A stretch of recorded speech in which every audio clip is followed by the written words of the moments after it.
Hello and welcome to this video tutorial on gathering some additional Zoom information that's been recently requested of you. This is primarily targeted towards group leaders and specifically for how to handle those scenarios in which you're going to be absent for class and how someone else can more easily substitute for you. The whole idea is to minimize the disruption of your group members.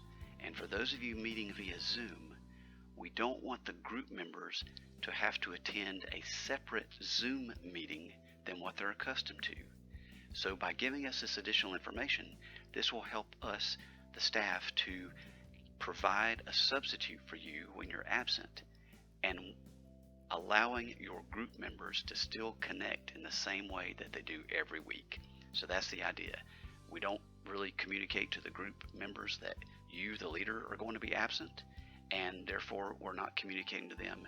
There's no need to give them a different Zoom meeting. We'll just use the same meeting from week to week to minimize the disruption to their schedule. So let's talk about how to do that.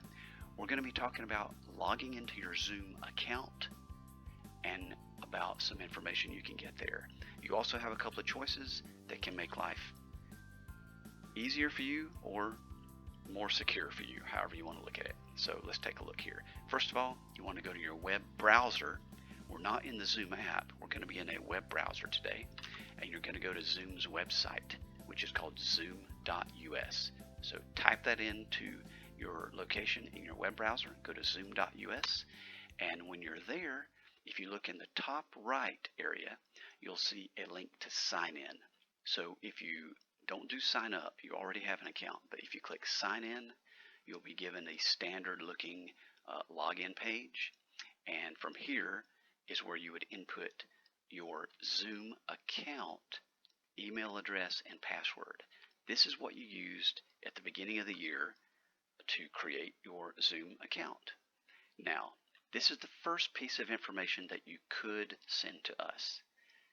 If you prefer not to have to log into your account to change settings on a week that you'll be absent and then log in again and change them back to the way they were, if you choose, you could give to me your password for your Zoom account.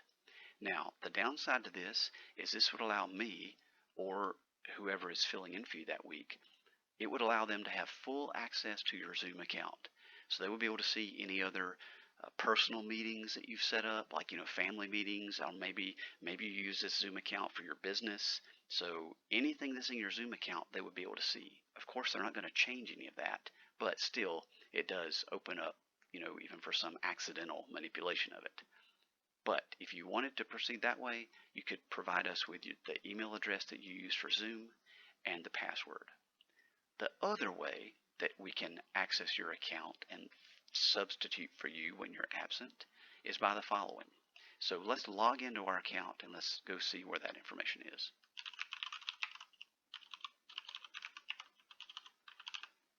You will input, of course, your email address and your password here. You'll click the sign in button and it will take you to your Zoom account, to your profile.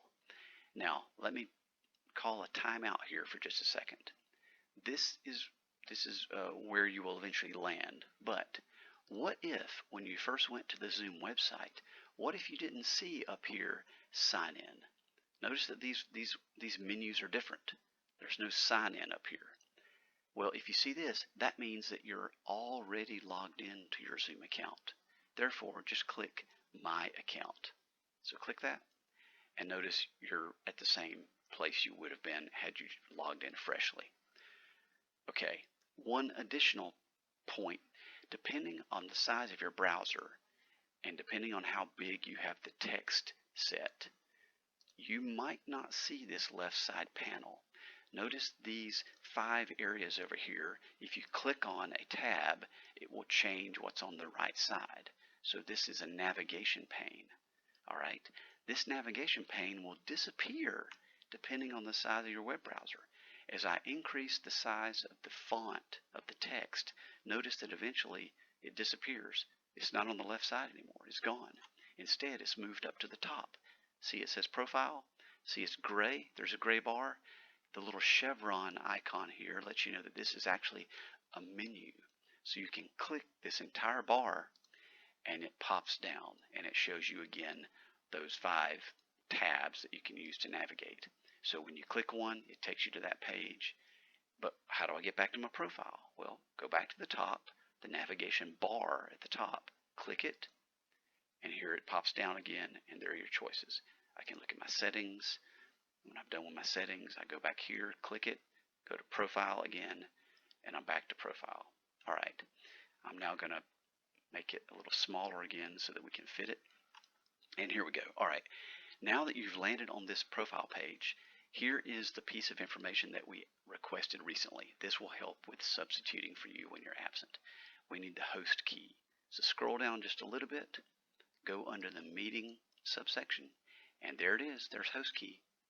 It's been here the whole time. We just haven't asked for it. Click the little closed eye to open it up so you can see it. This is what you get. So you'll email the host key to the class staff based on the email that you received recently. It's a 6-digit number. You can change it if you want to. You can edit it to be something else, but it just has to be a number. It has to be a digit. And this is what you would send to us. All right, this is the host key. Now, the second piece of information that we need in addition to the host key is something on your meetings page. So scroll back up and go here to the meetings. And you want to locate your BSF meeting, the meeting that you've established as your weekly group meeting.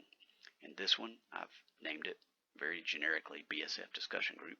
You may want to name it something else related to you, but you want to go to your recurring meeting and you want to edit this meeting.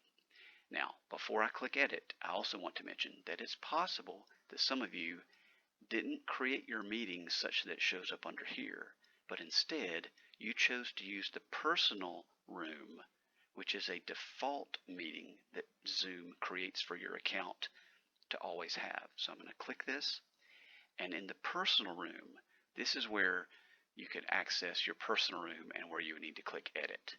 So again, it's preferable to use the other way to create a meeting, but if you've already sent to your group members this information for your personal room, then please keep using it, because again, we don't want the group members to have to change anything. Again, let's go back to my main example and go to the meeting here and click edit. Under edit is where you will see the waiting room. This is what we're after.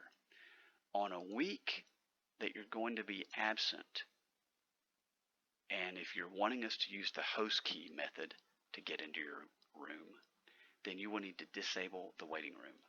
Also, under options, click show to expand it, and you have a few more options here. Make sure this is always turned on. Make sure this is always enabled or checked.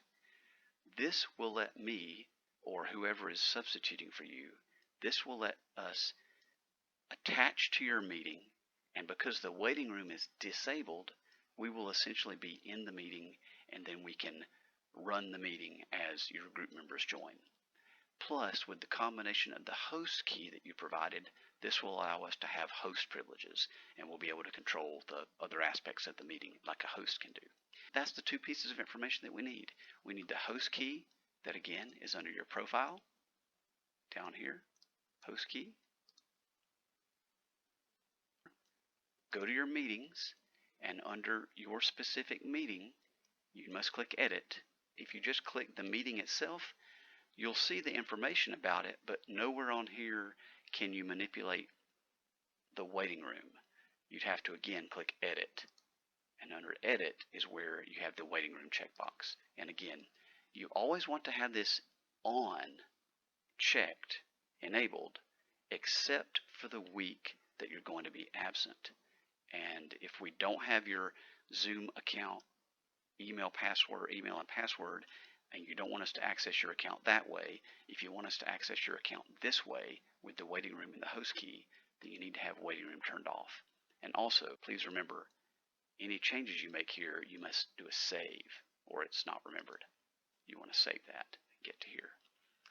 That's the summary. That's how to get the host key on the profile page, and the waiting room you can access via meetings, And again, if you don't want to mess with any of that, you can just send us your Zoom account, email, and password, and we can use that to become you in the meeting.